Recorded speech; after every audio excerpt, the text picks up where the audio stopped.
Guys, आप देख रहे हैं न्यूज़ फ्लैश 18 और मैं हूं आपके साथ जीनिया। आज हम आए हैं नोएडा में, जहां मारवा स्टूडियो को पूरे 32 साल हो चुके हैं। तो उनकी नींव जिसने रखी थी, आज हमारे साथ वो मौजूद है। तो सबसे पहले स्वागत करते हैं संदीप मारवा जी का हमारे चैनल पे। तो hi sir. Hi, how are you? I'm doing good. How are you? Fantastic. I'm today very happy. कैसा लग रहा है 32 साल?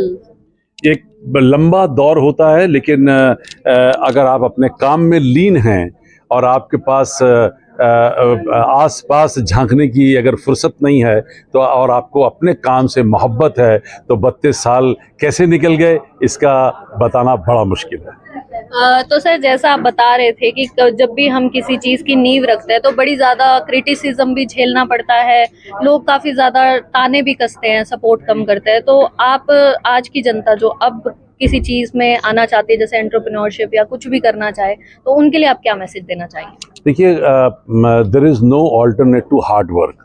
आप कितने भी पढ़ाई पढ़ लीजिए, आप कितने भी अपने आप को होशियार समझ रहे हैं, लेकिन मेहनत बगैर किसी भी मकाम पर पहुंचना आसान नहीं होता है। आप जान लड़ा के काम करिए, अपने रिसर्च अच्छी करिए, प्रोजेक्ट पे काम करिए। मुझे लगता है बहुत सारे एंटरप्रेन्योर इस देश में पैदा हो सकते हैं, उन्हें सिर्फ रास्ता दिखाने की ज़रूरत है। हमारे देश में बहुत टैलेंट है, बच्चों में बहुत जोश है, बहुत समझदार हैं आज का युग का बच्चा, लेकिन उन्हें सही दिशा अगर मिल जाए तो वो कामयाबी की हदों को छू सकते हैं। तो सर, जैसा कि लोग सब जानते हैं, आज आप जिस मुकाम पे हैं, तो मैं जानना चाहूंगी कि आपकी शुरुआत कहाँ से हुई? देखिए, मैं तो खान मार्केट के अंदर मैंने एक न्यूज़ स्टूडियो लगाया था, 2 कैमरे, 2 एडिटिंग टेबल ली थी, और दूरदर्शन की मुझे अटैचमेंट वहाँ से मिली थी, और दूरदर्शन से फ़ोन आता था कि विज्ञान भवन में प्राइम मिनिस्टर को कवर करा लीजिए, आप सेंट्रल दिल्ली में वहाँ मंत्री आए हैं, उनसे एक बात कर लीजिए। तो उस न्यूज़ एजेंसी से मैंने ये काम शुरू किया था, क्योंकि ना तो यहाँ कोई माहौल था फिल्मों का, ना टेलीविज़न का, ना फिल्म सिटी का, लेकिन उससे मुझे बहुत सारा काम सीखने को मिला।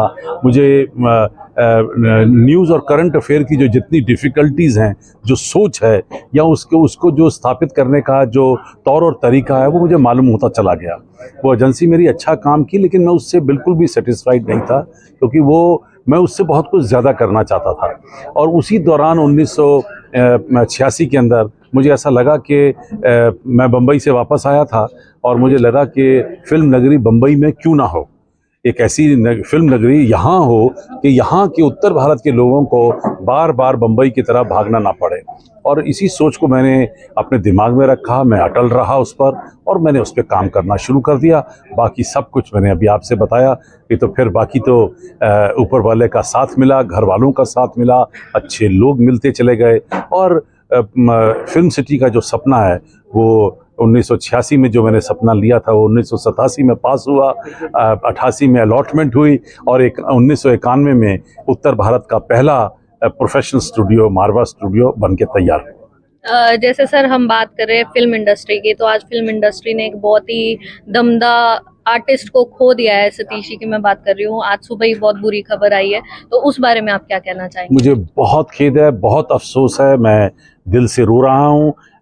एक तरफ तो मुझे ये भी था कि आज की प्रेस कॉन्फ्रेंस कैंसिल कर दी जाए, पर क्योंकि 100 लोगों को आप इतला कर चुके थे, उन्हें टाइम दे चुके थे, तो ये भी कहीं अजीब सा लग रहा था। लेकिन इसीलिए मैंने आज की सभा मेरे प्यारे मित्र सतीश कौशिक को श्रद्धांजलि देकर ही शुरू की है।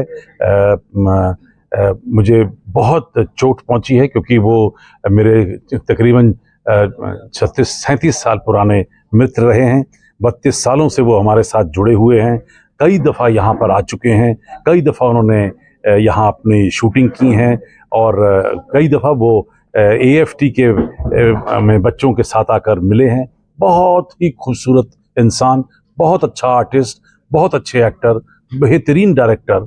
उसको सिर्फ मैंने ही नहीं बल्कि देश ने खोया है, और इस इंडस्ट्री को आज बहुत गम है उनके जाने का। सर, एंड में आप क्या मैसेज देना चाहेंगे हमारी ऑडियंस को? मैं सब इतना ही कहना चाहता हूँ कि मेहनत करिए, ईमानदारी से काम करिए, देश के लिए बारे ज़रूर सोचिए।